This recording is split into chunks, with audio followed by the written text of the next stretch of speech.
লাস্টের দিকে চলে যান, লাস্টের দিকে। টিকিট আমাদের কাছে, হবে না। এই যে এখানে একজন বসে।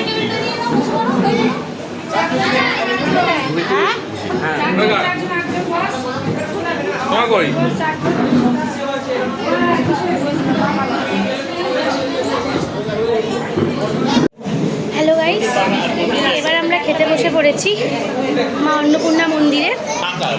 তো লাস্ট ব্যাচে বসেছি ফাঁকায় ফাঁকায়, খুব কষ্ট হচ্ছিল গরমে, মুখ চুপ পুরো একেবারে হয়ে গেছে। তো চলো খাওয়া দাওয়া শুরু করব।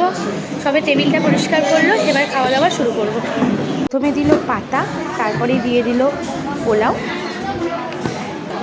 তো তারপরে একটা আলু ভাজা, এরপরে দিয়ে দিল ভাত।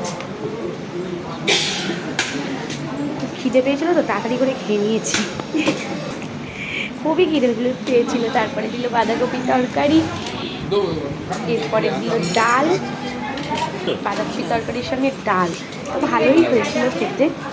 এরপরে এটা হচ্ছে 5 মিশুলির তরকারি, খেতে খুবই সুন্দর।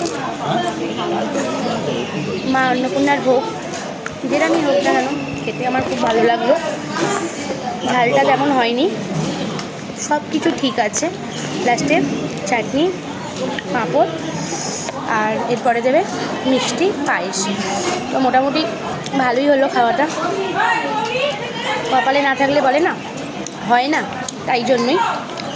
তো লাস্ট বলি জয় মা অন্নপূর্ণা মা। ওকে গাইস, আজকের মতো এইটুকুনি, আবার তোমাদের পরের ব্লগ নিয়ে আসবো।